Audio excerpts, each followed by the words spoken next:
Halo para pendidik dan orang tua, tahun ini sudah memasuki tahun ketiga kita dirudung oleh pandemi COVID-19. Tanpa terasa kita mendampingi anak-anak belajar dari rumah dan saat ini perlahan sekolah mulai membuka gerbangnya untuk pertemuan tatap muka. Walaupun perlahan-lahan kita mulai memasuki masa new normal, ada banyak pelajaran berharga yang tidak boleh kita lupakan. Para pendidik dan orang tua, melalui masa pandemi ini kita belajar bahwa pendidikan sejatinya bukan saja melulu soal buku dan kertas. Juga bukan soal ujian dan juga nilai di raport. Pendidikan adalah proses sepanjang masa dan berkaitan dengan seluruh aspek kehidupan anak-anak. Dan oleh karena itu, orang tua, sejatinya Anda adalah pendidik utama bagi anak-anak Anda. Di dalam video ini kita akan membahas 3 pendidikan yang penting untuk dimulai, diajarkan, dan dikuatkan di rumah. Pendidikan apa saja itu?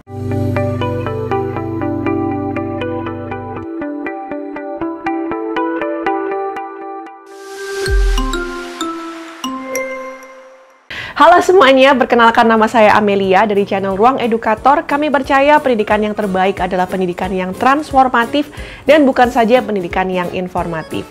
Oleh karena itu, buat semua yang baru mampir ke channel Ruang Edukator, please consider to subscribe. Siapa tahu channel kita bisa menjadi sebuah masukan, tips, dan informasi yang berguna buat kelas para pendidik sekalian. Halo para guru dan orang tua, terutama Anda yang mendampingi anak-anak Anda belajar dari rumah. Memang apa yang kita lakukan tidak mudah, tetapi marilah kita melihat bahwa mendampingi dan mengajar anak dari rumah adalah sebuah kesempatan untuk membuat sebuah pendidikan yang bermakna. Pendidikan apa saja sih yang harus kita bangun dari rumah? Yang pertama, pendidikan spiritual. Pendidikan spiritual bukanlah tugas pemuka agama. Pendidikan spiritual adalah tugas Anda sebagai orang tua.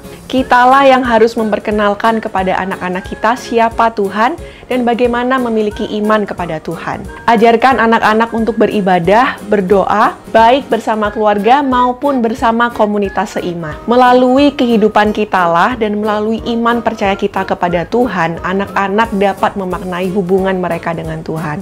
Para orang tua dan pendidik sekalian, sudahkah kita dengan sengaja mengajarkan pendidikan spiritual kepada anak? Dan sudahkah kita menjadi teladan dalam iman kita kepada Tuhan? Dalam setiap kondisi kehidupan adalah kesempatan untuk menunjukkan kepercayaan kita kepada Tuhan. Ajarkan kepada anak bahwa ada pribadi yang jauh lebih berkuasa yang mengendalikan kehidupan dan alam semesta. Pendidikan yang kedua adalah pendidikan karakter.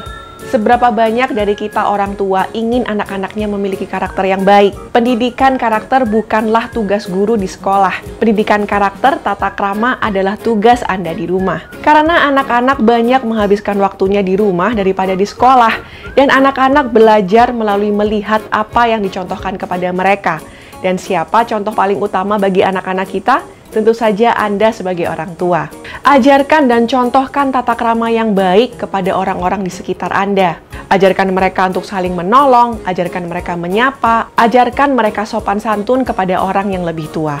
Bukan hanya soal tata krama, karakter seperti disiplin dalam berusaha, tidak mudah menyerah, tekun dalam belajar, juga adalah sesuatu yang kita bangun dari rumah. Sekali lagi, tugas kita adalah yang utama dan pertama, menjadi contoh dan teladan dari karakter-karakter tersebut. Dan selalu ingat, pendidikan karakter itu perlu waktu dan proses. Berikan kepada anak-anak kesempatan untuk mengobservasi, melihat Anda, menirukan dan mempelajarinya secara konsisten di dalam rumah.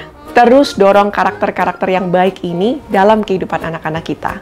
Pendidikan yang ketiga adalah pendidikan fisikal. Bapak Ibu sekalian, mendampingi anak dari rumah juga adalah kesempatan untuk kita memberikan pendidikan fisik yang baik buat mereka. Ini adalah waktu yang tepat untuk menunjukkan kepada mereka gaya hidup yang sehat.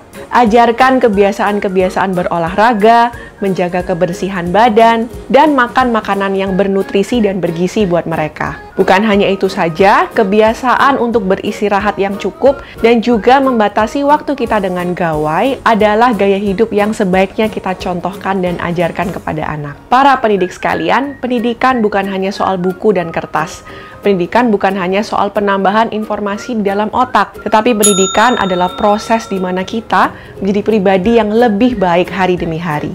Pertanyaannya, bagaimana kita dengan sengaja membangun ketiga pendidikan ini di dalam keluarga kita?